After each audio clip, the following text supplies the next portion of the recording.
It's a remarkable piece of footage. If it's a hoax, it's very well done. If it's not, then I would say it's probably revolutionary. It's a fake, in my opinion. If you continue to ask questions that are out of bounds, I won't hesitate to terminate this interview. This is powerful because this is not a staged event. This is real.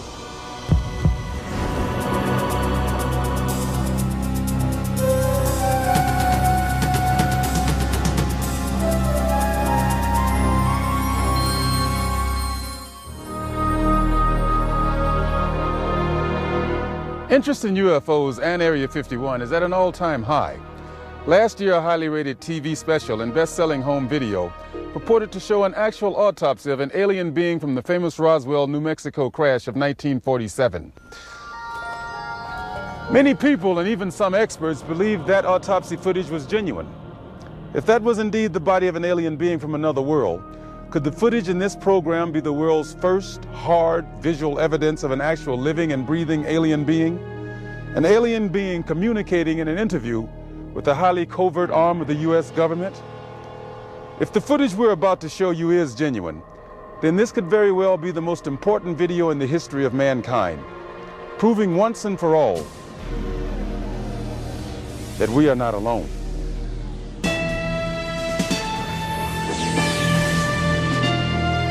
Within Nevada's Nellis Air Force Range, protected by the tightest security in the world, is the Groom Lake Test Site, aka Dreamland, aka Area 51, an installation so secret the government cryptically acknowledges its existence only as an operating location. Until recently, the military flat out denied the presence of such a base.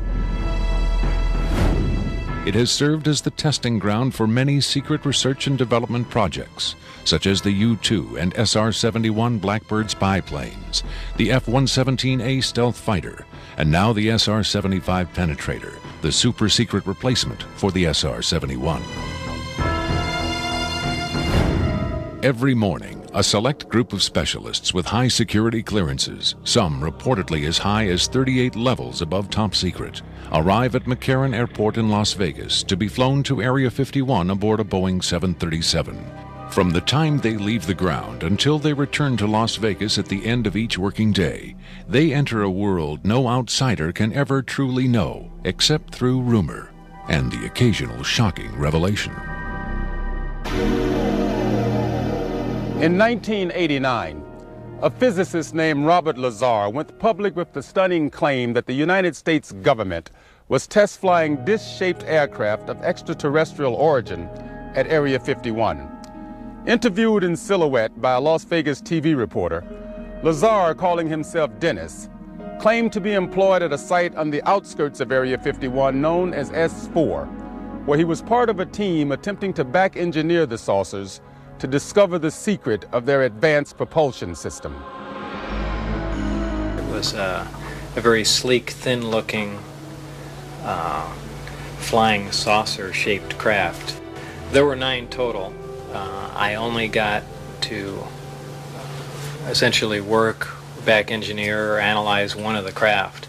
It's very plain. It's all one solid color, a grayish pewter color, the same color as the outside of the craft.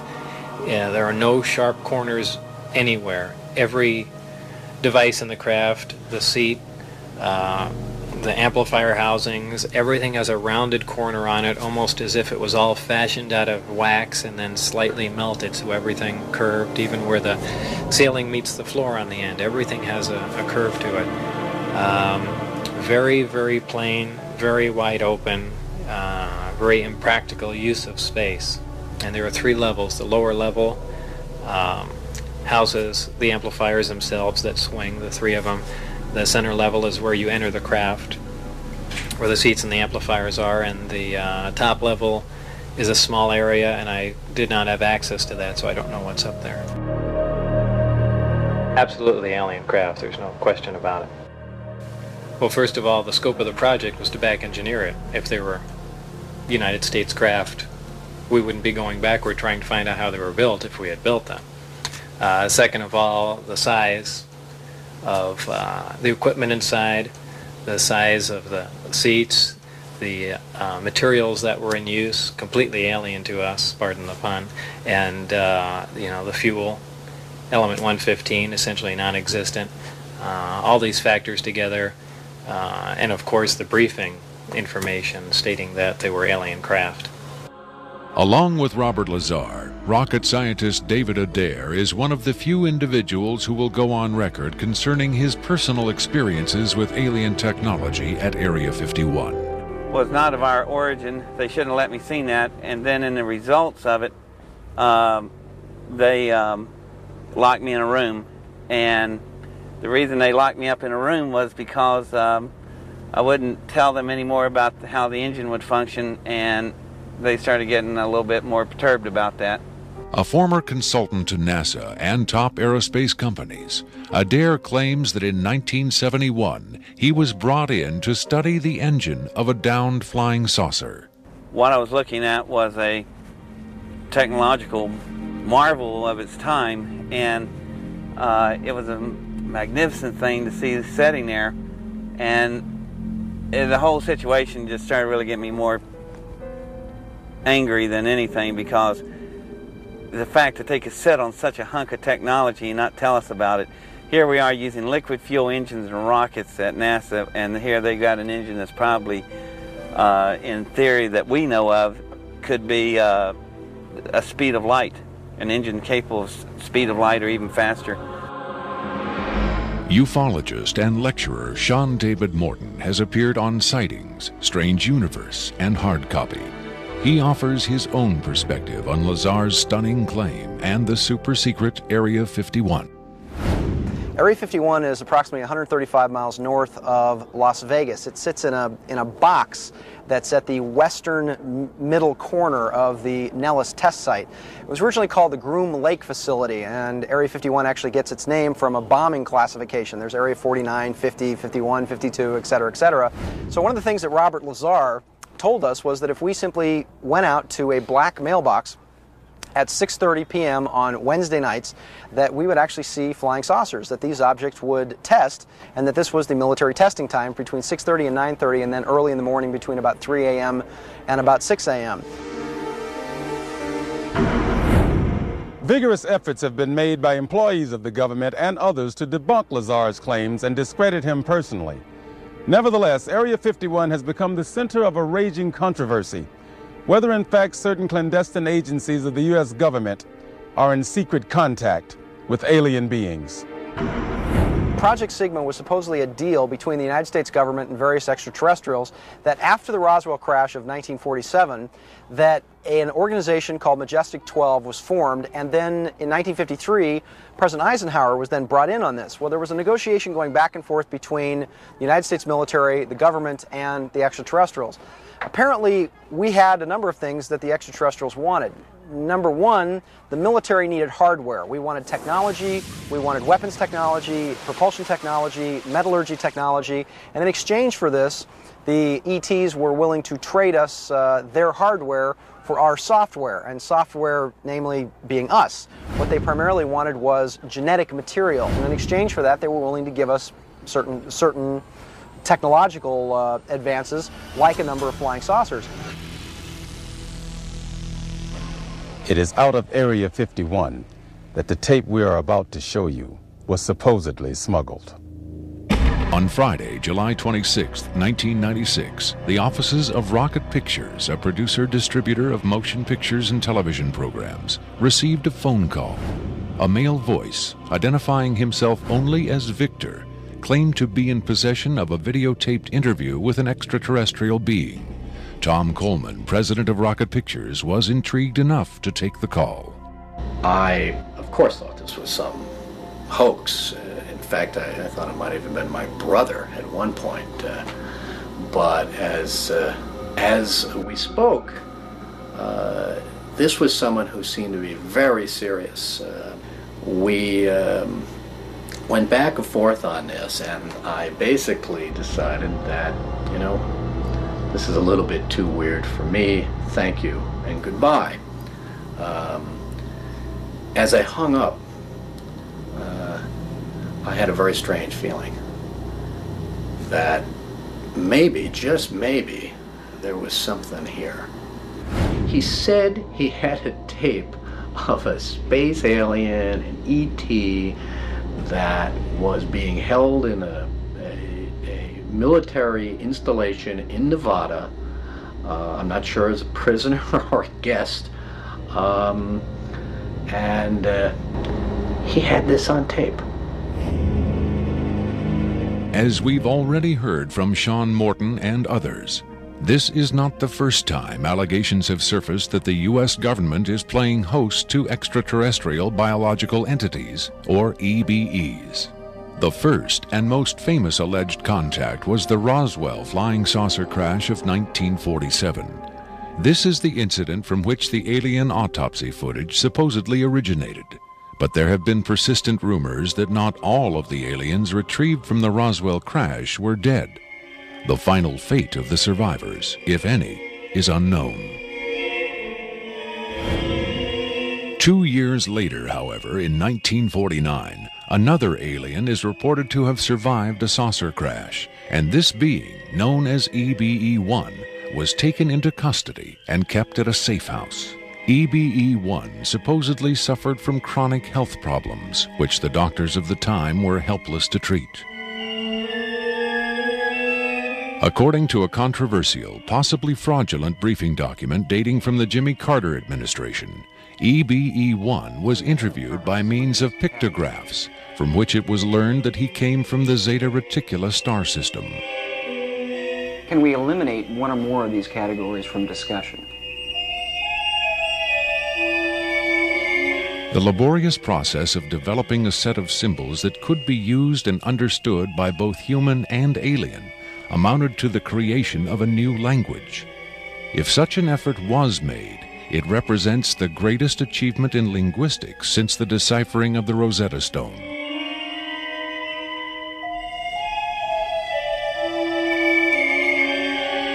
That such an achievement would be kept secret illustrates the hysterical paranoia of the time as the Cold War intensified under the threat of nuclear annihilation.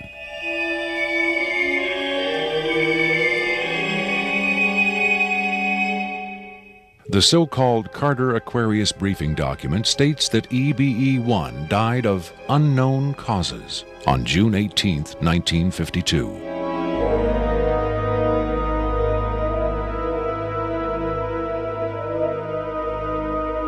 Skeptics who doubt the authenticity of the Carter-Aquarius document find it unbelievable that highly advanced alien beings would allow one of their own to die under the primitive medical care of a species that had barely begun to conquer its own diseases.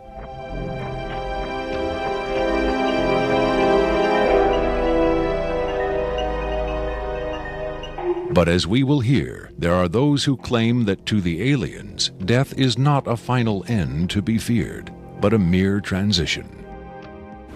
It was in the late 40s and early 50s that the U.S. government's policy toward UFOs was formulated. Publicly, there was Project Blue Book, which made a great show of gathering data on all the major UFO sightings, finally declaring them all to be hoaxes, mass hysteria, or swamp gas. But secretly, there may have been another policy at work.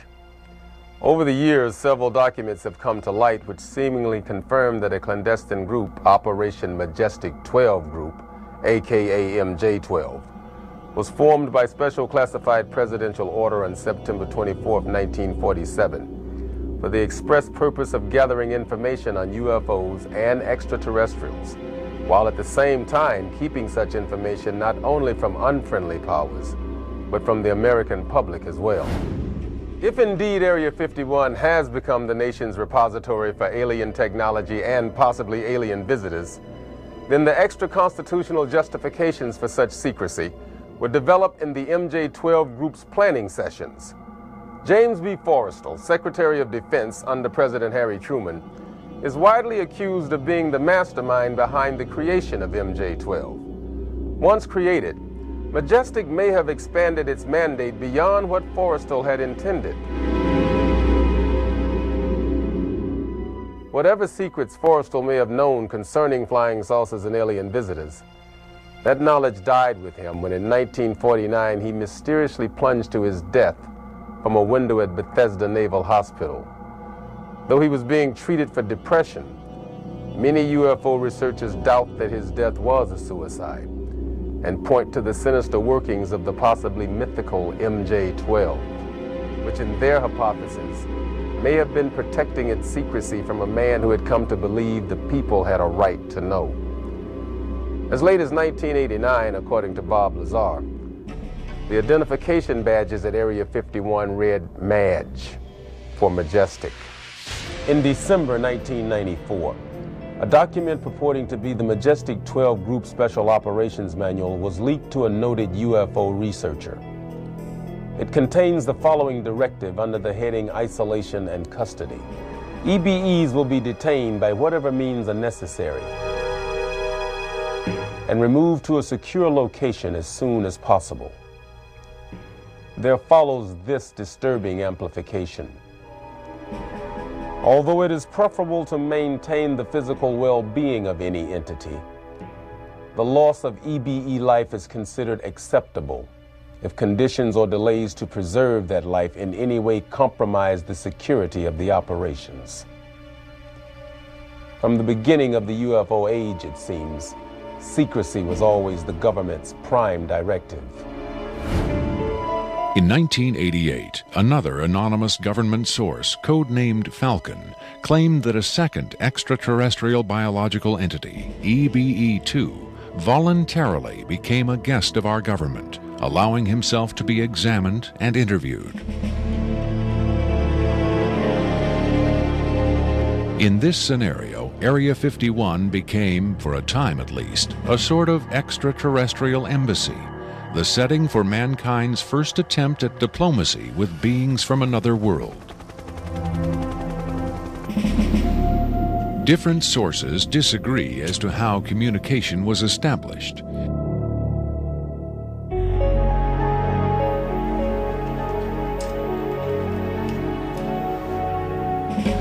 There is universal agreement that the EBEs are incapable or unwilling to speak human language. In addition to the pictographs used by EBE-1, it has been reported by Falcon that in the early 1950s, EBE-2 was fitted with some sort of artificial voice box, allowing him to speak words, and that he learned the English language very rapidly. Other sources doubt this story, however. By our kind, do you mean we Americans? What has been reported most persistently is that the aliens communicate via thought projection, or telepathy. Would have been tortured, made to give up their secrets, instead of questioned in this friendly manner. We cannot be forced to communicate. Has it been tried? Not by us. We speak to who's ever willing to listen. The idea of telepathic communication with alien beings carries with it the same doubts and controversy attached to telepathy itself. Do the practitioners of this ancient art really have the ability to read minds? Or are they crafty charlatans who simply tell the listener what he or she wants to hear? If the cynics are right, then the self-proclaimed telepaths recruited by the government in the 1950s were playing an astoundingly daring hoax by claiming to speak for the mute visitors from the stars. Defenders of telepathy call this notion preposterous and point to the long history of government-funded research into mind reading as proof that their science has merit. In the last 4 decades, there have been persistent, often contradictory rumors and even eyewitness accounts of other alien visitors meeting secretly with military or government officials. But what about today? The Tester Corporation has recently come out with a model kit of Gray, the extraterrestrial life form, and a scale model of the so-called sport model, the UFO Bob Lazar says he studied at Area 51. This UFO kit has quickly become one of the most successful model kits in the history of the company. If the military is, in fact, conducting tests of extraterrestrial spacecraft at Area 51, then where are the alien creators of these craft? In his first TV appearance under the pseudonym Dennis, Bob Lazar was asked if there are living aliens at Area 51. Clearly nervous, he evaded the question by saying, quote, "I really want to steer away from that right now," unquote. In subsequent interviews, however, he admitted catching a glimpse of two scientists talking to a strange short figure with long arms. He also reported seeing several documents that seemed to contain first-hand information on alien civilizations. Lazar is skeptical of a claim made by Falcon that a group of EBEs have been given complete control of a separate base within Dreamland. But he does admit having read a report of a tragic misunderstanding between military personnel and alien beings in the late 70s. Lazar states that it had to do with bullets the MPs were carrying, and that the bullets might explode, possibly due to a field the aliens had generated in that area. This encounter supposedly resulted in the deaths of all the humans involved by head wounds. But if there was ever a large-scale alien presence at Area 51, Lazar saw no evidence of it during his work at S4 in the late 80s. Is it possible that the deadly misunderstanding of 10 years earlier brought human-alien cooperation to an end? In his September 21, 1987 speech to the UN General Assembly, President Reagan himself did little to dispel the notion that this deadly misunderstanding brought human-alien cooperation to an end. In our obsession with antagonisms of the moment, we often forget how much unites all the members of humanity. Perhaps we need some outside universal threat to make us recognize this common bound. I occasionally think how quickly our differences worldwide would vanish if we were facing an alien threat from outside this world. Are the inconsistencies between various tales coming out of Area 51 evidence that these stories are lies? Or are the discrepancies the result of an intentional campaign of disinformation designed to discredit any elements of truth that may be reaching the public? If so, how does Victor fit into the jigsaw puzzle of questionable witnesses to the alien presence at Area 51? Is he a hoaxer, a government dupe, or a frightened whistleblower with the hard evidence to back up his story? I made it very clear to Victor that his credibility was the entire issue here, and that everybody's going to think this is a hoax, and that how are they going to possibly verify this? What he said was, you can do anything you want in terms of verified, any type of due diligence. He will answer whatever questions put forward. We could do whatever type of checking. We could bring in experts. We could have the tape tested. We could, in fact, he encouraged all of these aspects. He just did not want his face and his real name revealed.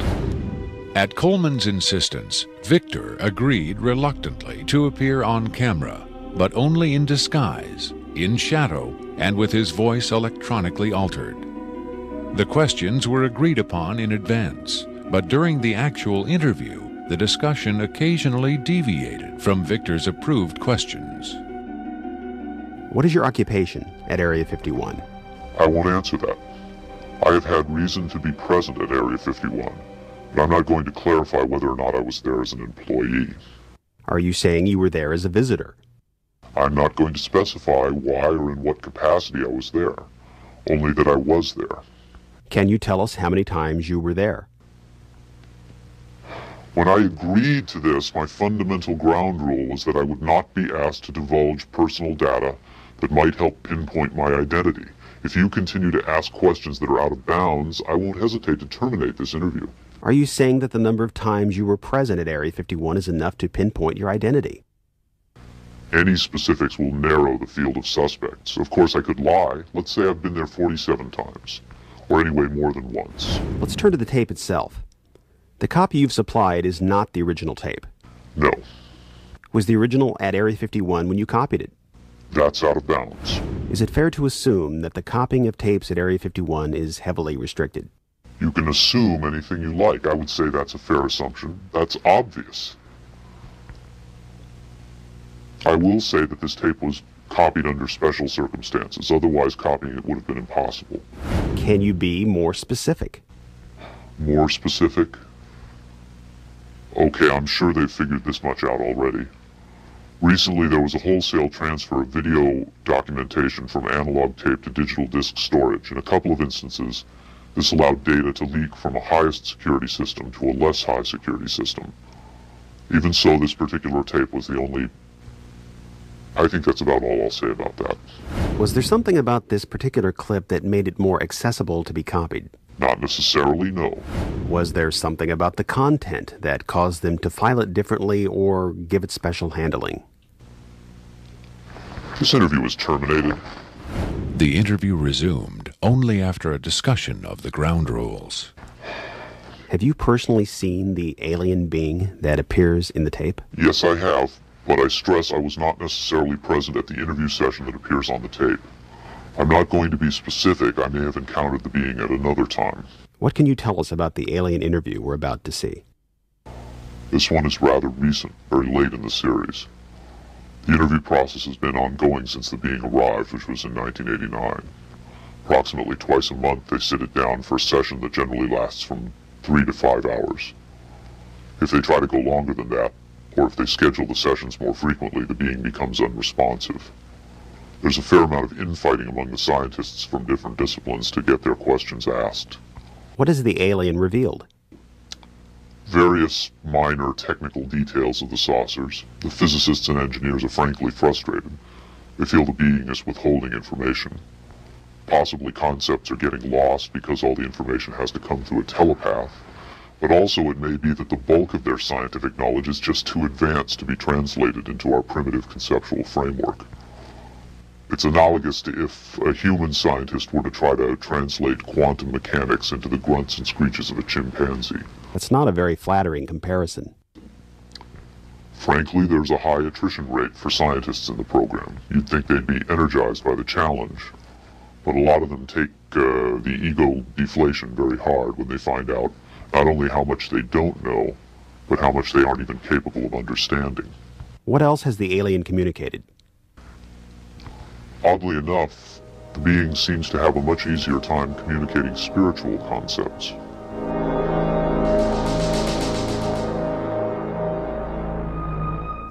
The human body is a vehicle, a vessel. The vessel must be maintained to serve the spirit with maximum efficiency. But a broken vessel can be replaced. The human spirit, or the soul, can have many vessels. Is the process natural or technological? Both are one. Technology is a natural excrescence of humanity.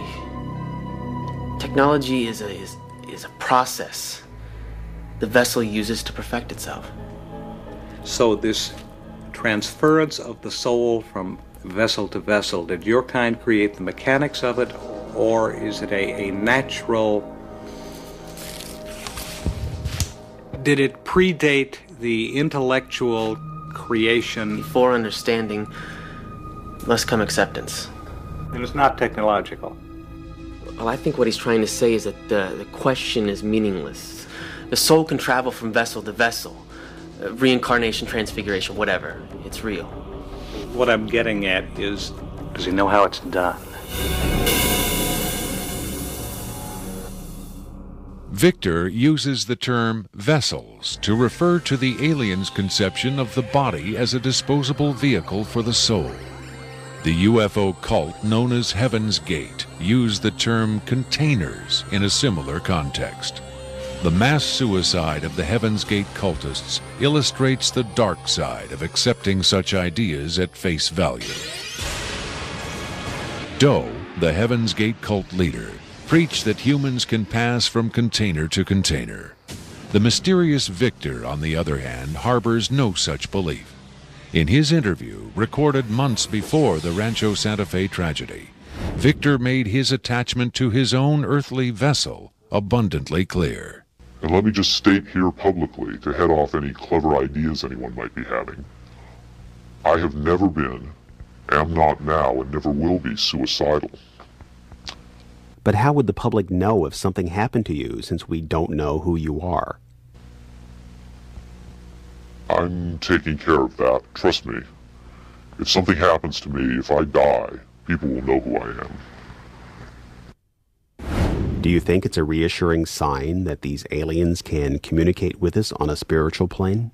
It would be nice to think so, but I'm not sure if it's really such an achievement considering the mismatch between our intellects. I mean, you're not going to have much luck making your dog understand calculus, but if you pet him on the head and say, "Good dog," aren't you communicating spiritually? And doesn't the animal control officer say, "Good dog," when he comes to put some poor stray to sleep? Doesn't the vet try to reassure the animal just before he spays it? When you're dealing with beings whose intellect is so far beyond your own, I don't think it's safe to assume they have your best interests at heart. What about the content of the tape segment you brought? As I said, this is late in the series. In fact, it's quite close to the end. Because of his unwillingness to reveal his own identity, Victor's story stands or falls on the credibility of the tape he supplied. Here, exclusively, for the first time anywhere, is the uncut, uninterrupted alien interview tape, shown in its entirety in real time.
You removed the soundtrack from the tape before you turned it over to this program. That's correct. I can't allow the voices of the project personnel to be heard by the general public. There's a very good chance their family or friends on the outside might recognize them. Isn't your purpose in releasing this tape to expose Area 51 to the world? My purpose is to expose the existence of the aliens, not compromise these individuals. I made the decision to come forward. I'm taking precautions to protect my own identity, and I don't think it's fair for me to put these others in danger of exposure. In any case, the interview on the tape went nowhere. It was interrupted, as you'll see. Can you describe for us what we're seeing? All right, we're looking at the interview suite at S4. It's kept dark for the comfort of the aliens. The figure who is just barely visible in the left foreground is the telepath, and behind the camera is a raked seating area for observers. Although in this case, I believe the only other person present was a military aide. The alien is seated behind a glass partition in a biocontainment area, which is maintained at biosafety level 2, the lowest designation. That's primarily for the protection of the aliens, not us. The theory is that if they were going to infect us with an alien bug, it would have happened 50 years ago. In fact, all the indications are the aliens eliminated microbial and viral life from their own ecosystem long ago. They aren't susceptible to our diseases directly, but it has been shown that microbes can reproduce and form colonies within their respiratory systems, which tends to exacerbate the debilities they seem to suffer anyway in our environment. In fact, you can see here the alien is beginning to flag. The interview was not going well. The telepath was trying to clarify some points from a previous interview, but he wasn't receiving coherent responses. As you can see, the being is in real distress. At this point, the telepath is sending out a message to the medical staff. He's trying to communicate with the alien, but he's getting no response.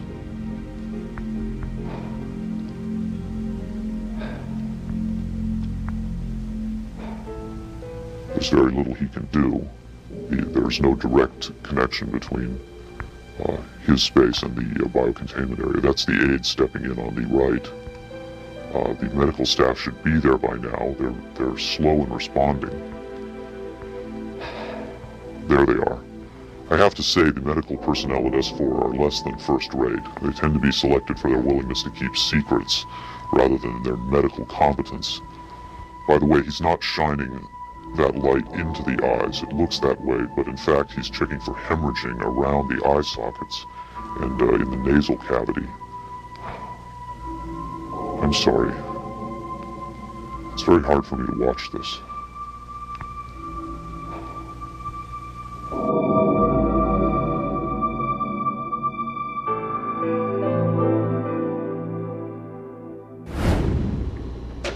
You're asking me if I think this is real? That have I finally seen a space alien?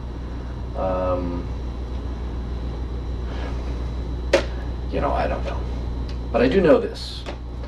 I know that this is not a tricked up version like the alien autopsy. It doesn't attempt to distract you away from the alien. It doesn't have that cinema verite, black and white.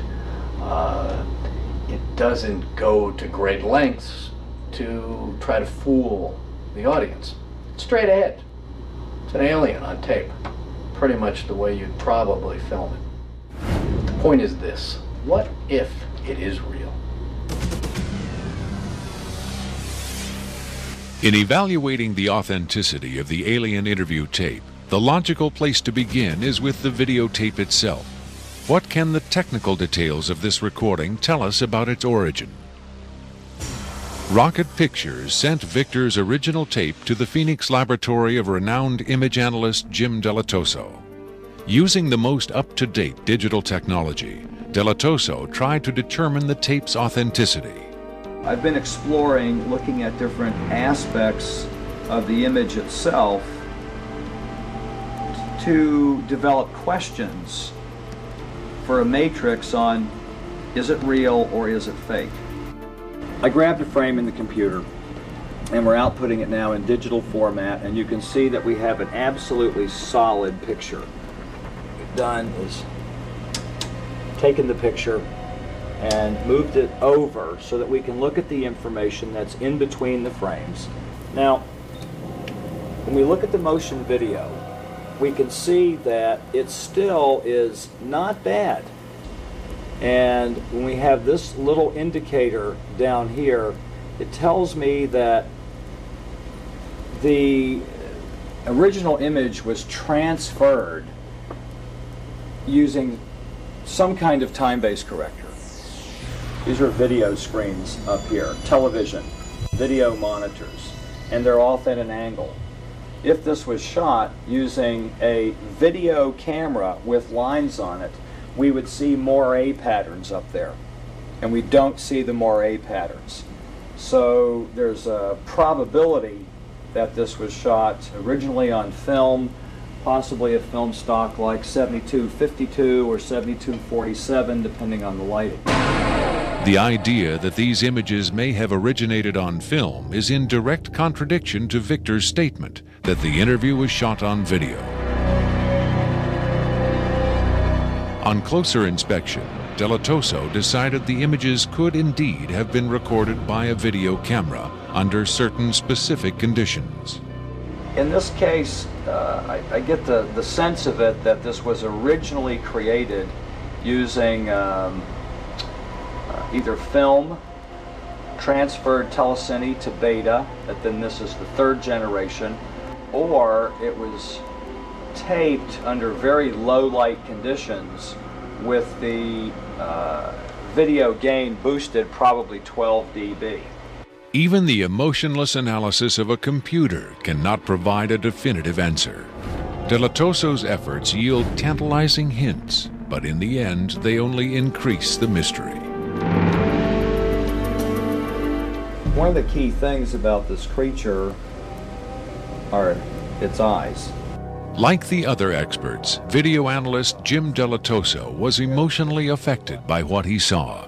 He took the tape very seriously and offered this personal opinion.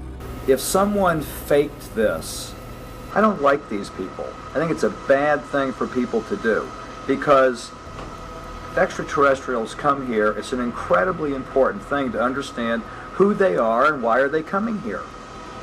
If this is not faked, I think we've got a glimpse here of a sense of communication with someone who came from a long distance away.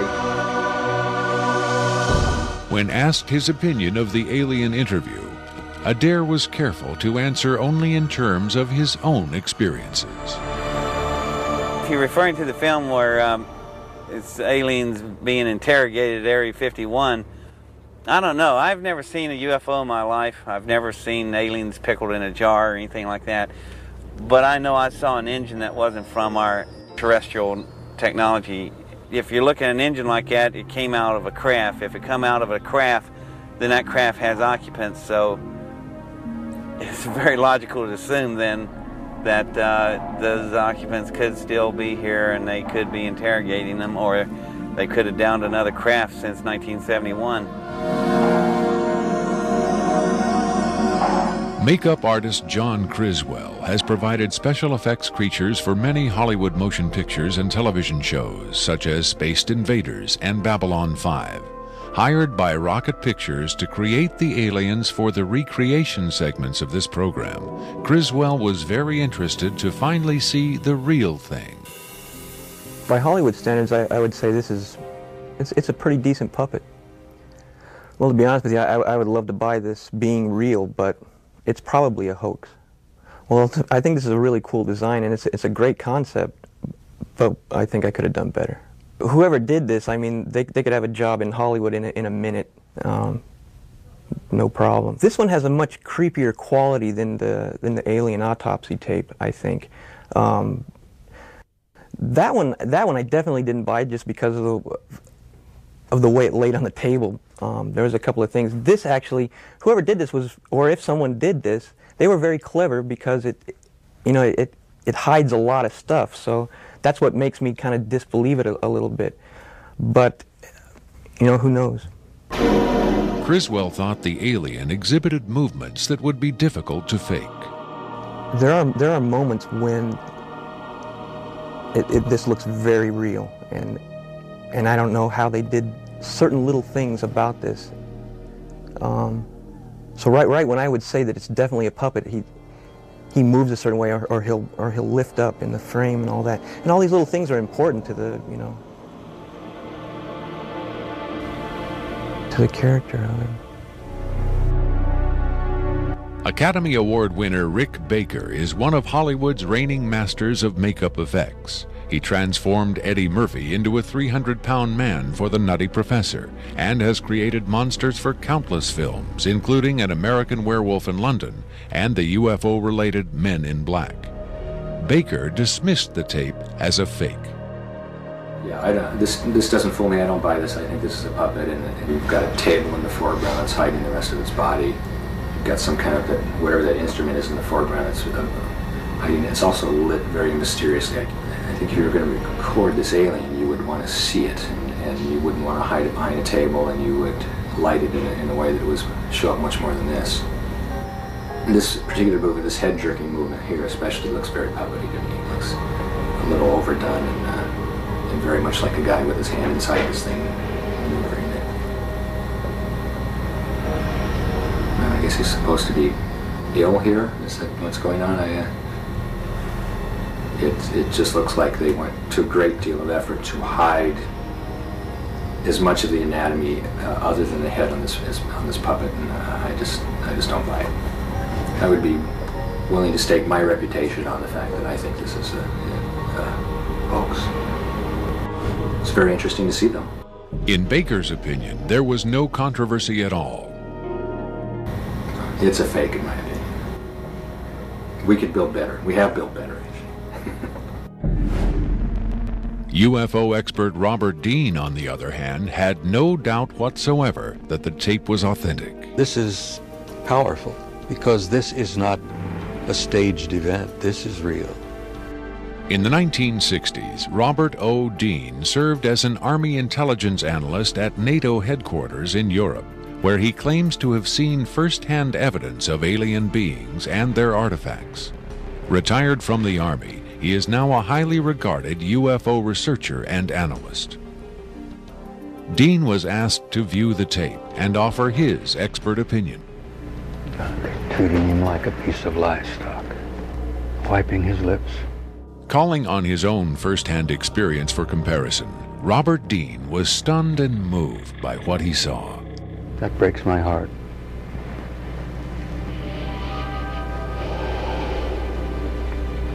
I think you've got yourself a piece of legitimate footage here, and I think you've got your hands on some pretty sensitive material. I don't know how the hell you got this.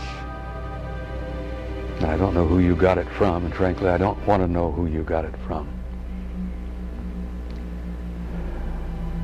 But you got yourself a tiger by the tail with this footage. I would say, and I know that that's one of the things you ask of me, is that you've got yourself some legitimate footage of one of the little guys being interrogated and filmed. And there's a reality to it, and there's a sensitivity to it that literally breaks my heart. But I tell you very strongly, you've got something here that is very sensitive. Well, I know that the level of classification on this kind of a thing is so far damned above top secret that you can't imagine how sensitive this kind of thing is, and how delicate it is, and how tightly the government sits on anything like this. Sean Morton looked for clues to the tape's authenticity in the technical details of the interview's setting. Okay, there's a couple of interesting things about the tape right off the bat. Morton tried to decipher the time code at the bottom of the screen. First off, what you're looking at in the time code is DNI, is Department of Naval Intelligence. So Department of Naval Intelligence, this would probably be a file number 27. It could be a security level, however, because security levels are supposedly go up to Q36, or the highest ones that we know about. The first interesting thing about that is that I'm noticing what looks like a medical monitor, and look at how slowly and erratic the heartbeat is. The heartbeat is literally 1, 2. It's very, very erratic, and it looks as though the heartbeat being as erratic as it is only about, from counting that, it looks like it's about 30 a minute or so. Morton suggested an alternate explanation for the video's dim lighting. One of the unusual things about most of these particular race of aliens is they are very, very sensitive to light. So a lot of these interviews are conducted in very darkened rooms. To Morton's eye, many features of this alien dovetailed with accounts of other first-hand contactees. Another strange thing about the physiognomy of these creatures is, as well, is if you will notice that the neck itself is not at the back of the head like a human being is. The neck is actually in the center of the head, which is what actually gives it problems holding its head and its neck up. Whatever this is, it's being taken. The interview is actually being done through a piece of glass, which is probably something somebody faking the photographs probably wouldn't think about. Right there, we see that the creature appears to be choking. The dark eyes, in many cases, are actually a form of lens that guards the creature against untoward sunlight. It's a remarkable piece of footage. I mean, it's very, very, very, very interesting. If it's a hoax, it's very well done. If it's not, then I would say it's probably revolutionary. Another expert who was asked to examine the tape was Michael Hesseman, one of Europe's leading UFO researchers and author of the international bestseller Beyond Roswell.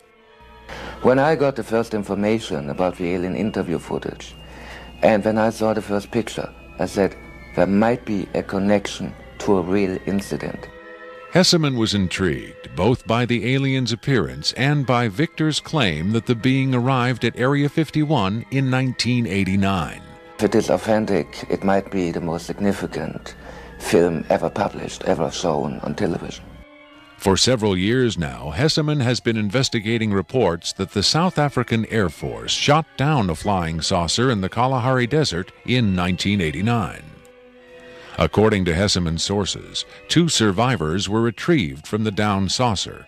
One was sent to Wright-Patterson Air Force Base in Ohio, and the other to Area 51. The extraterrestrial in Victor's tape bears a striking resemblance to descriptions of the Kalahari ET, and the timing of its appearance at Area 51 is consistent with the South African incident. If you see the drawings we have of the Kalahari alien and the descriptions we have, it seems to be the same being. And the Kalahari incident puts the alien interview footage into a context and gives it at least a probability that it might be real. It might be the real stuff, we just don't know. Whitley Strieber, best-selling author of Communion, claims to have had numerous personal contacts with alien beings. He has become the de facto spokesman for the growing number of people who claim to have been abducted by extraterrestrials. The nationally syndicated television program Strange Universe asked Strieber and several other abductees to view the alien interview tape. What Strieber saw left him profoundly shaken.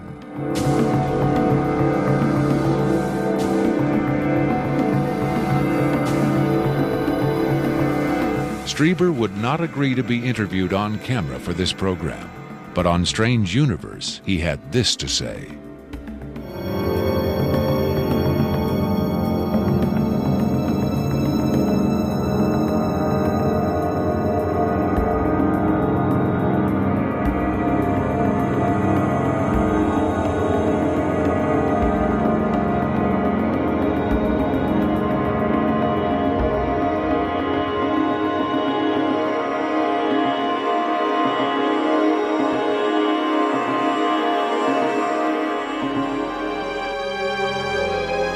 On May 23, 1997, Victor gave a radio interview on the nationally syndicated show Coast to Coast AM with Art Bell. Speaking by telephone from an unknown location, Victor answered questions from host Art Bell and his guest, UFO expert Sean Morton. From the Kingdom of Nye, Coast to Coast AM continues with Art Bell. It is going to be a very interesting morning. Let's see if we've got Victor on the line. Victor, are you there? I'm here. Welcome to the program, Victor. Afterwards, this is what Bell and Morton had to say about Victor's credibility. What a hell of an interview, huh? Boy, oh boy, talk about making history on the radio. It was, as far as I could tell, he answered every question properly, as far as exactly where the locations are, to the descriptions of the the transports, the 737s, to the CTS-43s, the retinal scans, the 5 levels at S4. A veteran of countless controversial interviews, Art Bell still found himself impressed by his encounter with Victor. In the first, I think, half hour, I sensed that I was getting a kind of a runaround, or that I was not satisfied with the quality of the answers that I was being given. But as the interview progressed, and Victor, to some degree, began to relax, I began to get a different sense, and that was that he was telling me the truth. I think Victor was scared. I think Victor really is scared. And so my judgment of the interview after about the first, maybe 20 minutes, half hour, is that we began to get some real information. It was a significant milestone. There's no question about that in broadcasting.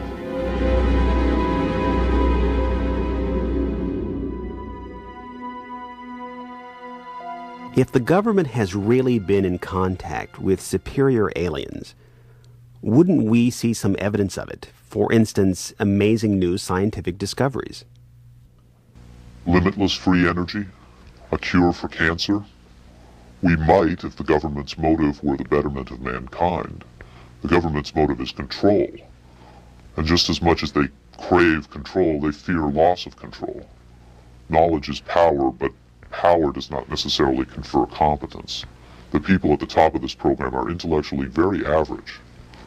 They're not capable of making proper use of what's been handed to them, but they have no intention of letting anyone else ever get a chance to solve the puzzle. And let's not forget there's also the real possibility that the government is being manipulated by the extraterrestrials for their own purposes. You could have released this tape to the news media, but you insisted on being paid for it. Doesn't that cast doubt on your own motives? Yes, and I was aware of that going in, but that's a cross I'm prepared to bear. I find it disgusting that the most important event in human history is being kept secret simply because certain unimaginative officials have the power to do so. But at the same time, I do see the irony in my own actions. All I can say is, had I had the choice, I would not have insisted on profiting from this revelation. But since by lifting this veil, I've endangered not only my career, but possibly my life, I felt the need for some small measure of monetary freedom to deal with any eventualities. And let me say, I could have demanded significantly more money than I did if I had been willing to compromise my anonymity. There have been other whistleblowers who jumped at the chance to become celebrities, which I think casts even more doubt on their motives than some people may be casting on mine. Do you believe your life is in danger as a result of making this tape public? I would hope not.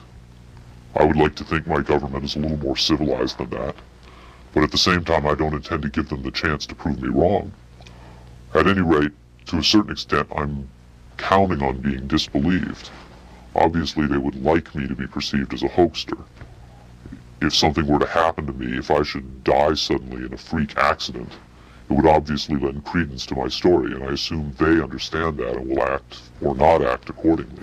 Why should anyone believe this tape is authentic? Use your own judgment. That's all any of us can do. There's been so much secrecy and disinformation over the last 50 years that it's become impossible to prove anything in the face of official denial. Of course, the flip side is nobody really believes anything the government says. Robert Dean heads a growing movement lobbying Congress to release former NASA, intelligence, and military officials from their security oaths so they can talk openly about U.S. involvement with UFOs and aliens. As early as '49, your government knew we were dealing with extraterrestrial intelligence. And then it sort of blew up more and more. Every year there were more discoveries, more conclusions, more contacts. And as you probably know, we have indeed retrieved crashed hardware, and we have reverse engineered it, and we have indeed been flying some of that hardware in this base not too many miles outside of Nellis, near Las Vegas. Dean believes the time has come for the government to tell the people what it knows. The truth has got to come out. We're over 30 years too late. The people not only have a right to know, they have a need to know. And damn it, I stand in this belief, and I will say this and stand by this till the day I die. Congress has the responsibility, Congress has the obligation to the people, to the Constitution, and to the nation.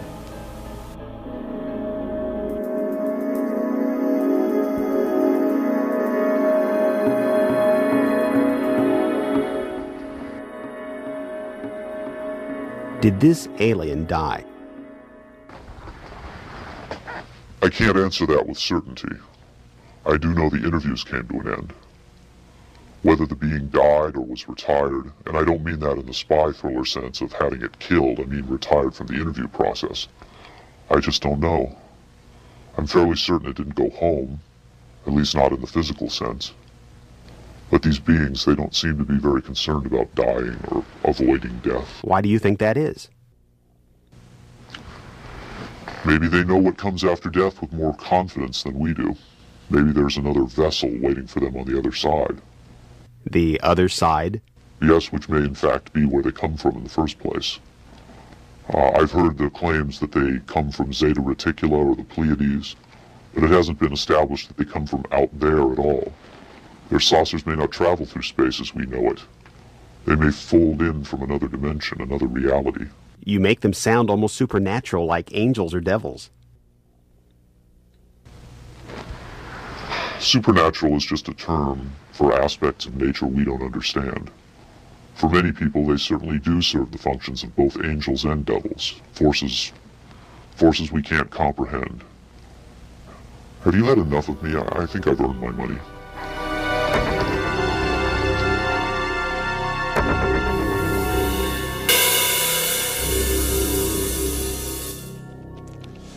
Is seeing believing? Can the images on this little tape really be what Victor claims? To even take the question seriously requires a belief in the possibility of wonder, a willingness to accept an almost unimaginable truth. It's far easier and safer to label it a hoax. I'm standing on Nevada Highway 375. America's official extraterrestrial highway, redesignated last year by the legislature in acknowledgement of the worldwide fame that has become attached to this desolate spot. Beyond those mountains is Area 51, the most widely discussed secret place on Earth. Whether as a hoax or a mind-expanding revelation, this alien interview is now a part of the Area 51 legend. There will come a day when the secrecy at Area 51 ends. When that day comes, then we will know whether this tape was real and what the true motive was for its sudden appearance. Until then, we can only speculate, investigate, and hope.